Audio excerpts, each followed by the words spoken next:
আজকের সকালটা একটু অন্যভাবে শুরু করলাম। নুসাইফাকে স্কুলে দিয়েই চলে গিয়েছিলাম নার্সারিতে। কিছু ফুল গাছ আর পাতাবাহার গাছ আমি আমার শ্বশুরবাড়ির জন্য নিব। হঠাৎ করে ২ দিনের জন্য প্ল্যান করলাম বাড়িতে যাওয়ার।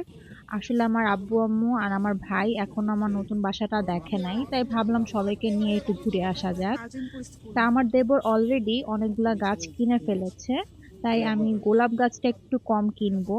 আর অন্যান্য গাছ একটু বেশি পরিমাণে কিনবো আর কি।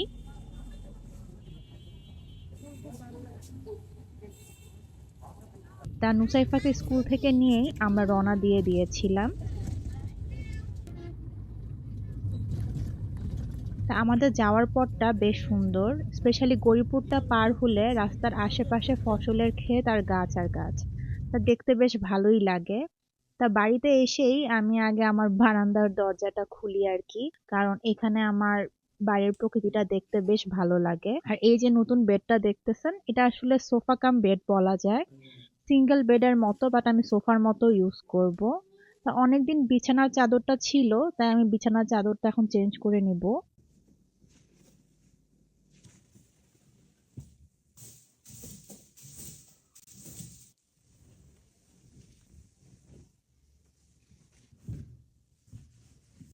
সেদিন আর ভিডিও করা পসিবল হয় নাই। পরের দিন আমার ননদের ছেলের বার্থডে ছিল। তা ওকে জিজ্ঞেস করেছিলাম যে বাবা তুমি কি খেতে চাও, তো ও বলেছিল চিকেন ফ্রাই খাবে। তা সবার জন্য চিকেন ফ্রাই আর ফ্রাইড রাইস করেছিলাম।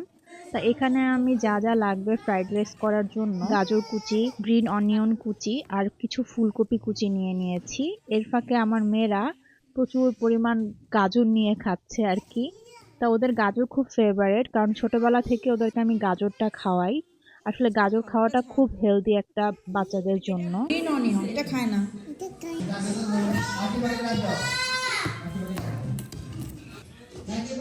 কিছু চিকেন আমি বাচ্চাদের জন্য ম্যারিনেট করেছিলাম কোনো মশলা ছাড়া, একদম হালকা, মানে সয়া সস, ওয়েস্টার সস আর ফিশ সস দিয়ে। আমাদের জন্য যেটা করেছি সেটা আমি আলাদা করে করেছিলাম। তো এগুলো আমি সকালেই করে রেখেছি, তা এখন যখন খাবো তখন ভেজে নেওয়ার জন্য প্রিপারেশন নিচ্ছি আর কি।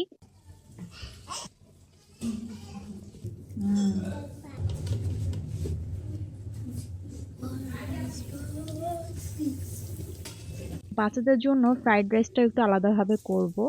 একটু ঘিতে পেঁয়াজ আর মুরগির মাংস ভেজে ডিম দিয়ে দিব। তারপরে রাইসটা অ্যাড করে দিব।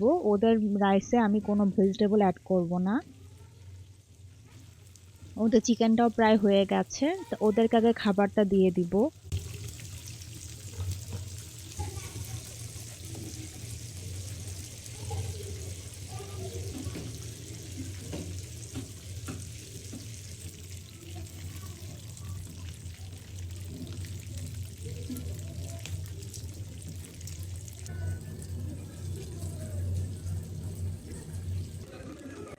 এবার বড়দের জন্য চিকেন ফ্রাই রেডি করব। তা আমি এখানে লবণ আর মরিচ গুঁড়া দিয়ে দিয়েছি। আসলে মাংসের মধ্যে আমি পর্যাপ্ত পরিমাণ মশলা অ্যাড করেছি, তাই আমি ময়দার মধ্যে এক্সট্রা কোনো মশলা দিলাম না। ময়দার মধ্যে একটু কোট করে পানিতে একটু ভিজিয়ে তারপরে আবার ময়দার মধ্যে কোট করতে হয়। এটা আসলে আমি নতুনভাবে আর কি দেখাবো। তারপর একটু অ্যাড করলাম কিছু ক্লিপ।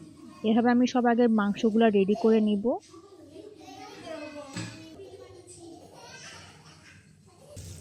একদিকে আবার ভেজেও নিচ্ছি আর কি।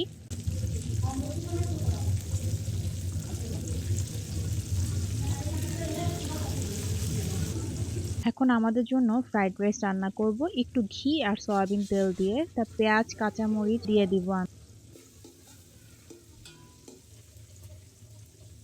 গাজর আর ফুলকপি দিয়ে দিব, একটু ভেজে নিব। তারপরে বেশি পরিমাণ চিকেন অ্যাড করব, একটু সামান্য লবণ দিয়ে নিব, তারপরে চিকেন অ্যাড করে দিব। এবার আমি ডিম অ্যাড করব। ডিম ভালো মতো নাড়াচাড়া করে রাইসটা অ্যাড করে দিব।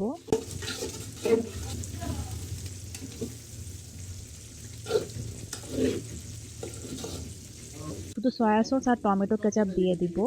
আর এই প্রথম সবার আবদারে আমি ফ্রাইড রাইসে বেশি পরিমাণ মানে চিলি পাউডার দিচ্ছি আর কি।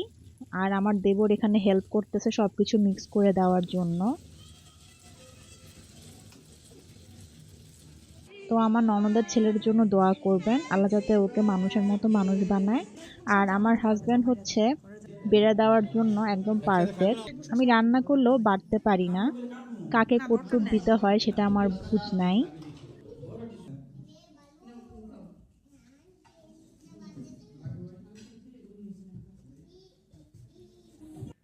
তার পরের দিন সকালবেলা একটু ছাদে গিয়েছিলাম, দেখলাম সবগুলা গাছ ছাদে নিয়ে এসেছে।